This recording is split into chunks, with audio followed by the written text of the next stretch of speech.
El Señor esté con vosotros. Y con tu espíritu. Lectura del Santo Evangelio según San Marcos. Gloria a ti, Señor.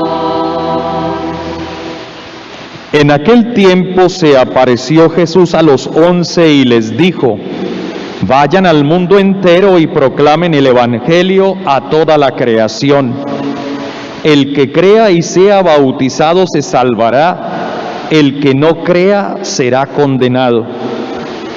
A los que crean les acompañarán estos signos: echarán demonios en mi nombre, hablarán lenguas nuevas, tomarán serpientes en sus manos, y si beben un veneno mortal no les hará daño.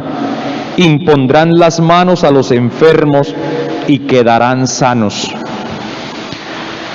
Después de hablarles, el Señor Jesús fue llevado al cielo y se sentó a la derecha de Dios. Ellos se fueron a predicar por todas partes y el Señor cooperaba confirmando la palabra con las señales que los acompañaban.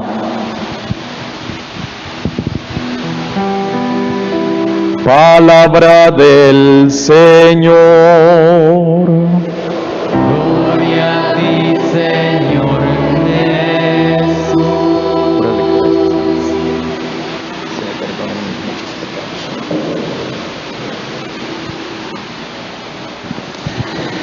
¿Se acuerdan de las promesas del Señor en otros textos del Evangelio? Yo tengo que irme. Me voy a prepararles una habitación, una morada en la casa de mi Padre. En la casa de mi Padre hay muchas moradas. También Jesús siempre pedía al Padre en su oración que donde estuviera Él, también estuvieran los suyos, también estuvieran los que creen en Él, los que son sus discípulos, también sus apóstoles.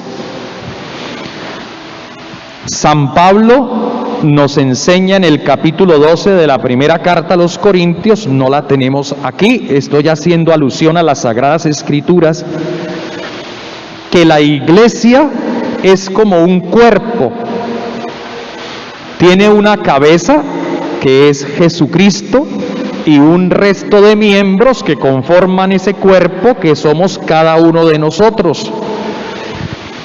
Partiendo de todos estos elementos, es que nosotros comprendemos que la ascensión de Jesucristo a los cielos no es una ascensión individual de Él, es una ascensión donde Él, que es la cabeza, lleva consigo a todos los miembros de su cuerpo, es decir, a todos nosotros.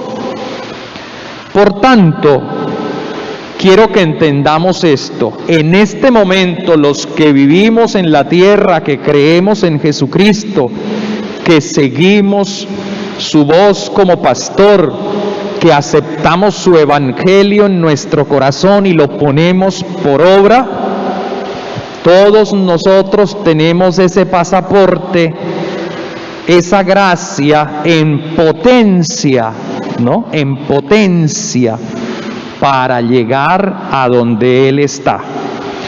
Miren lo que decía la oración colecta. La oración colecta es la oración que se hace antes de leer las lecturas. Miren lo que decía, atentos, porque a veces nosotros pensamos que esas oraciones, quién sabe de dónde salen. Y no les ponemos atención mucha, solamente respondemos amén, pero no nos concentramos en lo que vamos diciendo. Dice: concédenos Dios Todopoderoso exultar de gozo y darte gracias en la liturgia de alabanza, en la misa, por la ascensión de Jesucristo tu Hijo. Es ya nuestra victoria. La ascensión de tu Hijo Jesucristo es ya nuestra victoria. Y donde nos ha precedido Él, donde nos ha precedido Jesucristo, que es nuestra cabeza, esperamos llegar también nosotros como miembros de su cuerpo. Todavía nos toca peregrinar un rato sobre la tierra, ¿no? Todavía nos toca estar aquí un ratico. ¿Quién sabe cuándo Él quiera llamarnos? Pero estamos con la esperanza y con la fe firme, con la certeza clara de que nosotros que le seguimos a Él como pastor y como cabeza de la iglesia, un día también estaremos con Él en el cielo. Recuérdense que el cielo no es un lugar, es un estado del alma. No es un lugar, es un estado del alma. Nosotros pasamos de ser peregrinos en esta tierra a ser espíritu en la presencia de Dios en el cielo. ¿Y qué es el cielo? Es el estado donde reina el amor pleno, la verdad plena, la justicia plena, la libertad plena, donde no hay dolor, ni sufrimiento, ni enfermedad, ni injusticia, ni discriminación, ni nada de esas cosas malas que no nos gustan ni poquito, pero que a veces las cometemos. ¿Cierto que sí? A veces metemos las de caminar y somos nosotros los que cometemos todos esos pecados, pero no nos gustan, y por eso es que debemos nosotros tender hacia ese reino de los cielos al cual Jesús nos ha invitado, en donde ya nos tiene preparado para nosotros un lugar y donde viviremos felices con Él. Bien. Ninguna categoría humana, así que no se pongan a pensar en categorías humanas, nos puede explicar lo que es el cielo. Nosotros esperemos en el cielo, cuando lleguemos allá sabremos cómo es. No vengan a preguntarme ahora, ay padre, ¿y cómo es el cielo? Les voy a decir, pues yo no he ido todavía, tengo ganas de ir, pero no tengo ni idea cómo es. Lo único que sé es que es la gloria de Dios y la felicidad en plenitud. Esa felicidad que nos la pasamos buscándola todos los días, allá está. Así que yo los invito a que sigamos. Bien, quería explicarles esta parte porque es fundamental que tengamos también conocimiento de a dónde estamos invitados y qué significa esta ascensión de Jesucristo, porque Jesucristo se encarnó solo en el seno de la Virgen María, pero cuando sube a los cielos no sube solo, sube con todos nosotros. Nosotros somos ciudadanos del cielo, peregrinos en la tierra. ¿Y hacia dónde peregrinamos? Hacia el encuentro definitivo con Dios. Así como Cristo sale de Dios y viene al mundo, a Él regresa.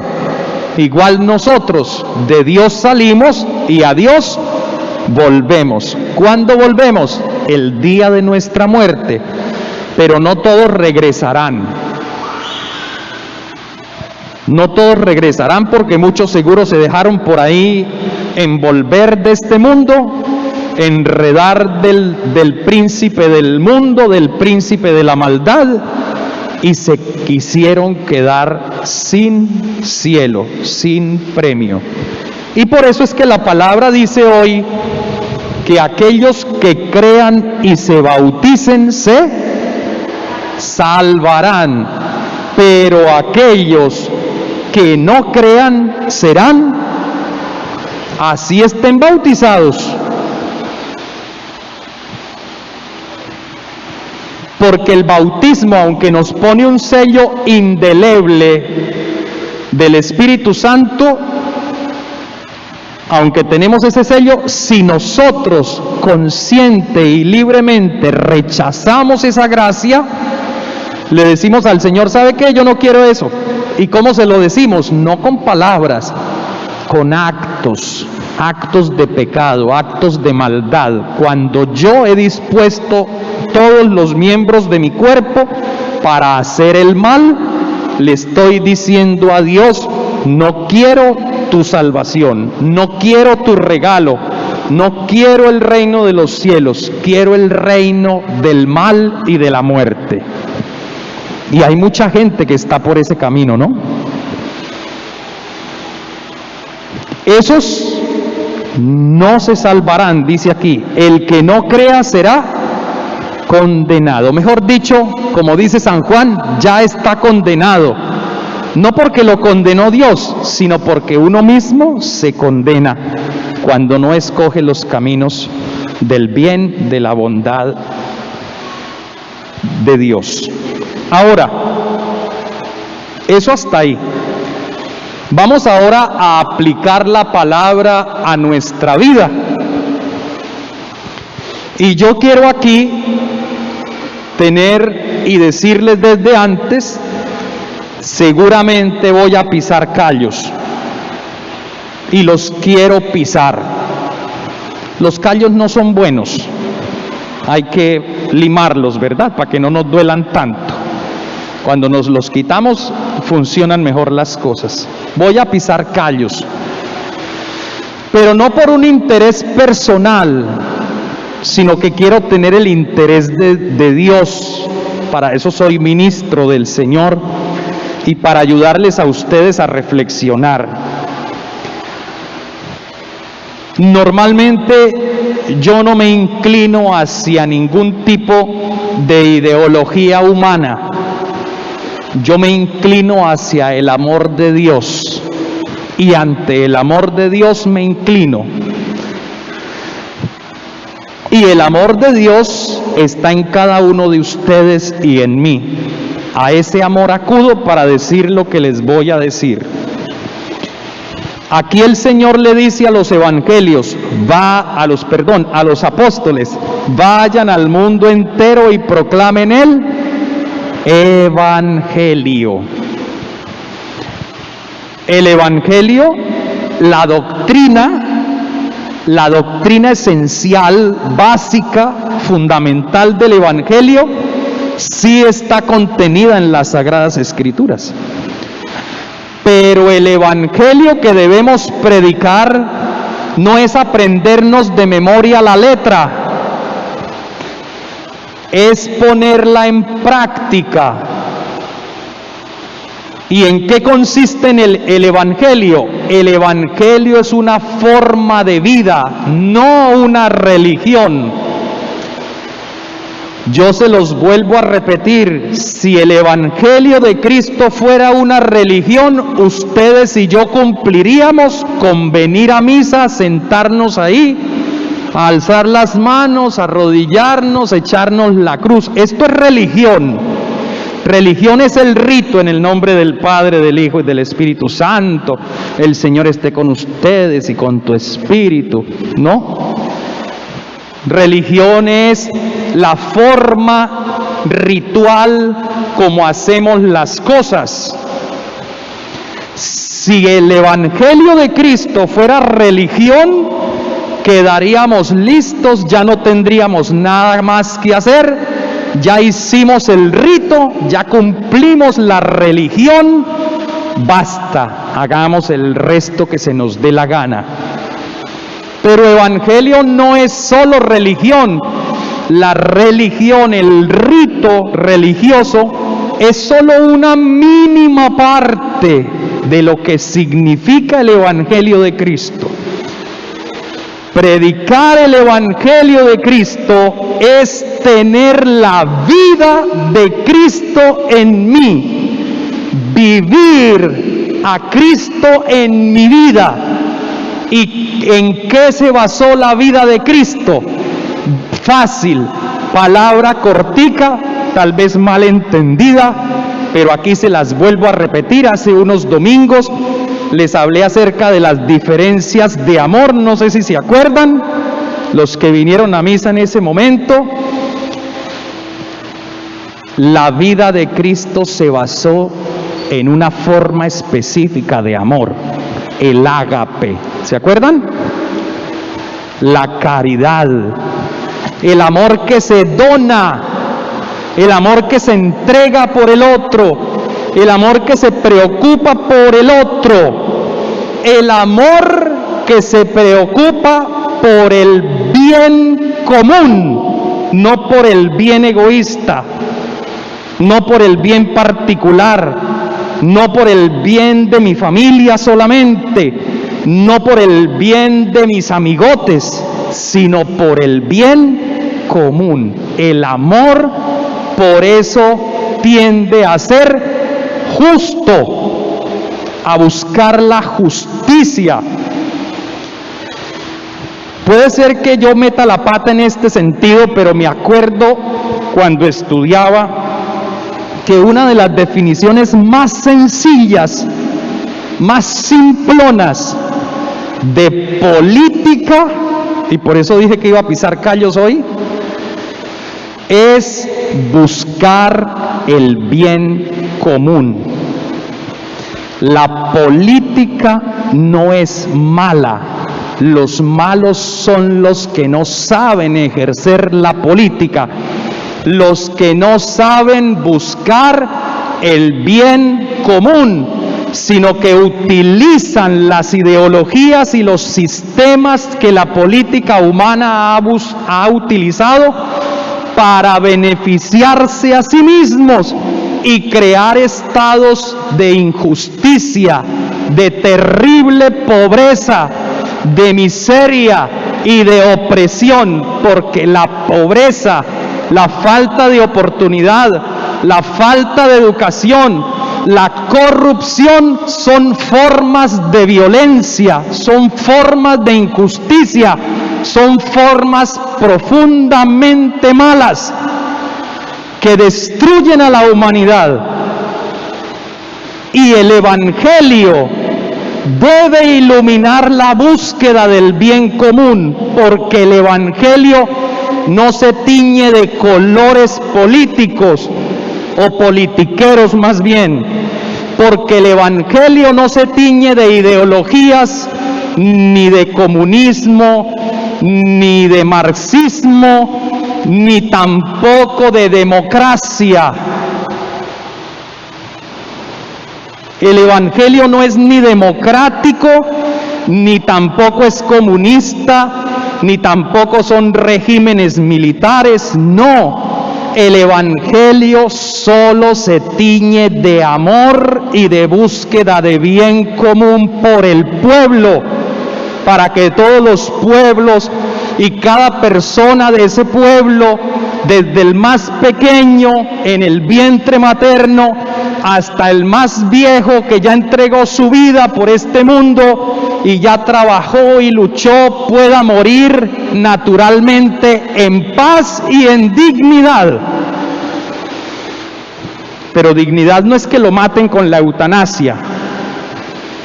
En dignidad es que tenga todos los servicios que se le puedan prestar hasta que su propio corazón, sus propios pulmones y su propio cerebro se mueran por sí solos.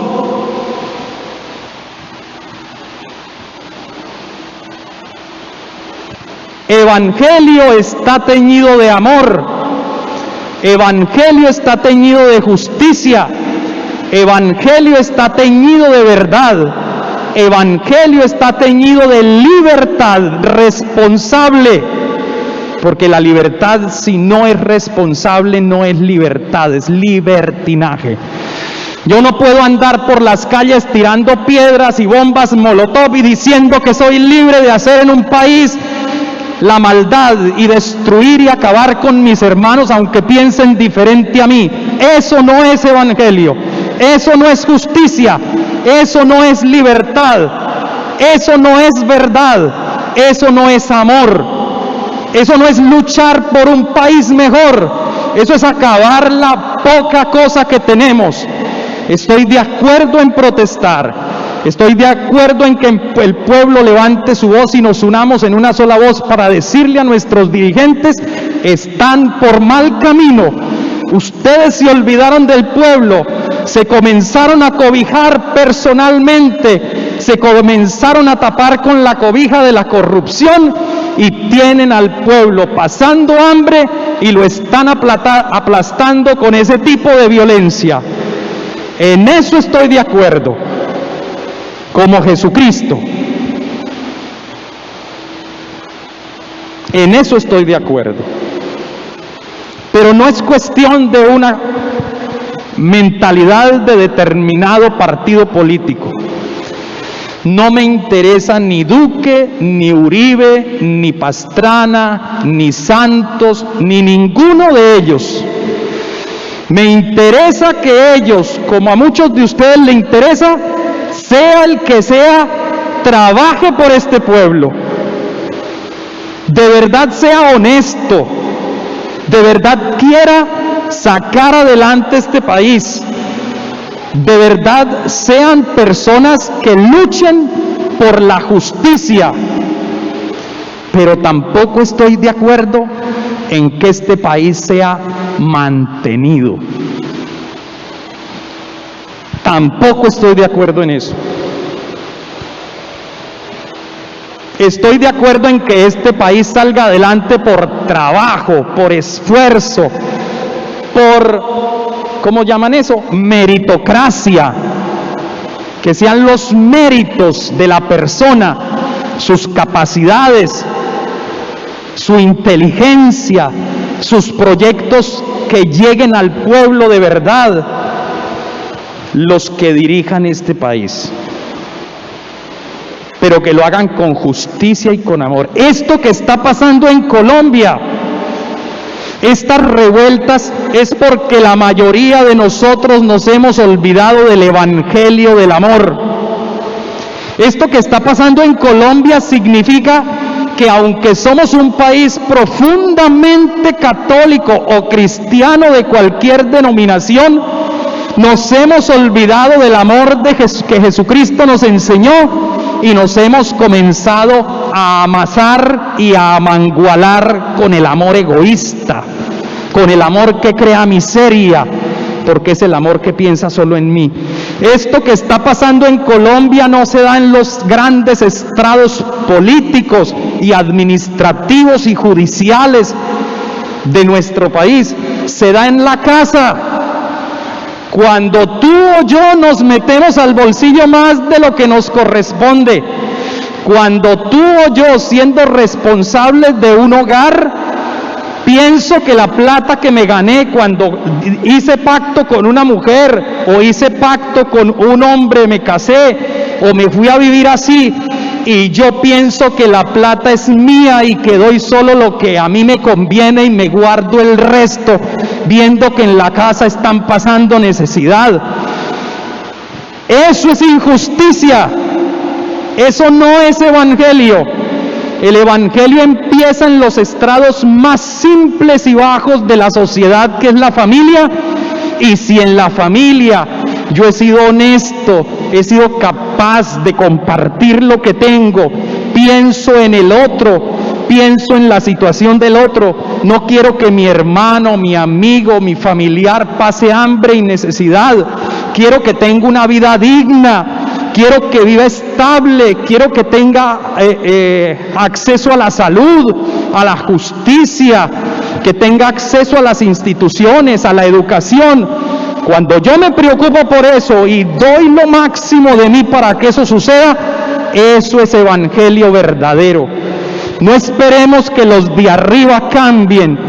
Para que este país cambie no hace falta una mesa de negociaciones. Ahorita toca,